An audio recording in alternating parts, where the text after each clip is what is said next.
readers, Jen here with an adult fiction book review for you today.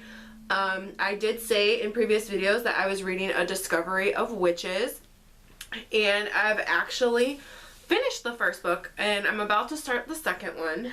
So this is a trilogy by Deborah Harkness. Now the story for me with this book is several years ago I tried to read it, and after the first chapter I just didn't find it interesting, and so I put it down, but for some reason it kept like resurfacing in my mind to try it again. And I really think that our enjoyment of a book can be dependent on not only what's going on around in our lives, but also on what maybe we read before, not to mention just our general mood.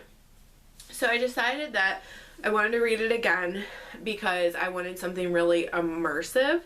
But you know, I really don't like to reread too much, so I was kind of looking for something immersive in the vein of how immersive Harry Potter is, without, you know, rereading Harry Potter. So the general premise of this is that Diana Bishop is a witch, but she denies her magic and she's a historian. So she accidentally calls this magical manuscript that has to do with alchemy, and she puts it back in the stacks, but then her actions are noticed because there's magic tied to the manuscript. So this vampire named Matthew Claremont kind of starts like pursuing her, and eventually she seems like really prim and proper, and she's kind of athletic, and eventually she becomes like intrigued by the vampire. So what ends up happening is not only her calling of the manuscript, but the relationship that's forming between a witch and a vampire is kind of setting off all these bells and whistles in, you know, the reality that's existing within our human reality. So in this book there are humans, witches, vampires, and then demons. And so there's those three categories of creatures, is kind of how they refer to it in the book. And Diana is descended from the line of Bridget Bishop, which is one of the witches from the Salem witch trials, so who kind of actually ignited the entire thing.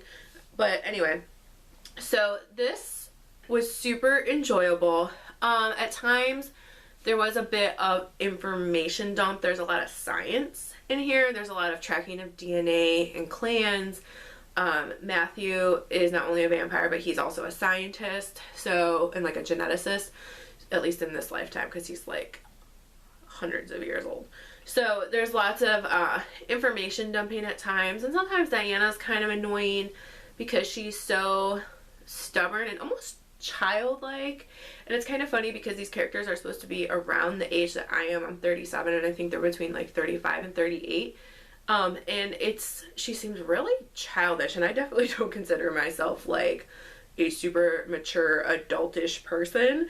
So that was kind of interesting.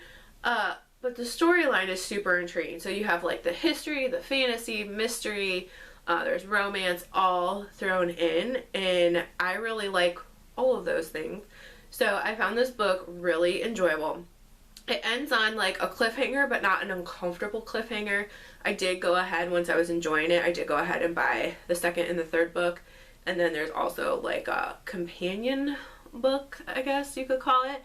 It's kind of fun because the witches in here, like there's witchery and like spells, but then there's witches who can do magic. And so there's a lot of, I think by Deborah doing that, she's able to go in so many different directions, which is kind of fun. It's kind of like in the vein of Harry Potter, like it's unlimited in that way. So I find it super interesting. It's something that I really needed.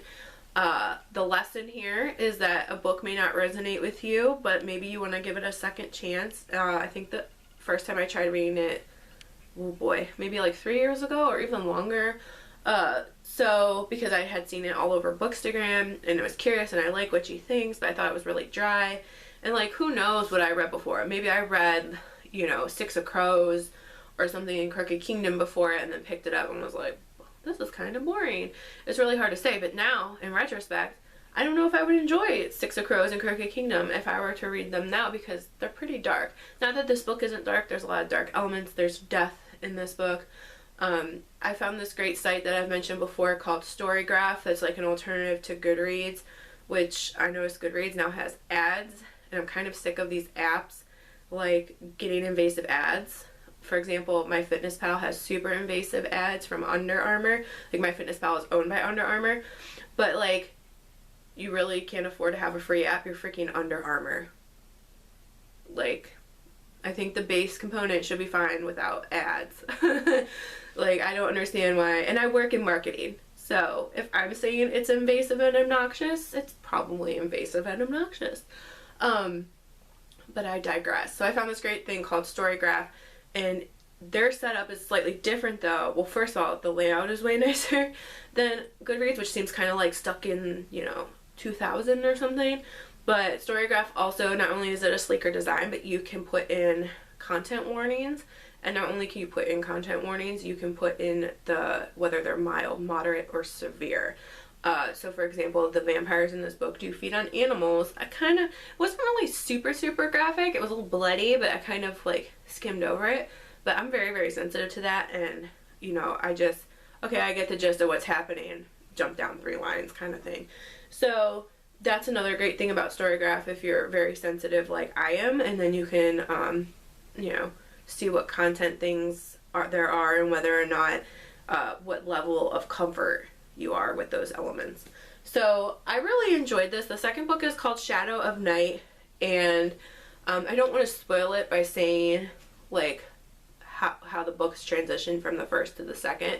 So I will say, if you don't mind some information dumping, if you like history, if you like mystery, if you like vampires, witches, and like that underground kind of culture, and if you like magic and some romance, then I think you would enjoy A Discovery of Witches. I'm really happy that I decided to give it another try. It wasn't like mind altering for me. For me, a 5-star book is one that like gets me it like resonates at my soul. So for me, this is a solid 4.5 stars. And I'm really looking forward to the second one. I think it's a great time with all the chaos that's happening in the world. At least it seems as of lately. If you're looking for something that's a bit immersive like Harry Potter, but maybe you don't want to revisit Harry Potter and the wizarding world right now, then I think this would be a good alternative. Like I said, it is adult, so the characters are in their late 30s. But I still think that you can find the book enjoyable, especially if you enjoy YA. And that's all I have for you. I'll also be having a NaNoWriMo video soon for the halfway mark. And so far I am chugging along, just getting my word count exactly where it is every day. I haven't, taken off past the bare minimum at this point. But more on that later. So if you enjoy this video, if you like book reviews, if you like videos about writing and just, that bookish reader life in general, then make sure that you hit the subscribe button. Make sure you give this video a like, and in the meanwhile, happy reading and happy writing.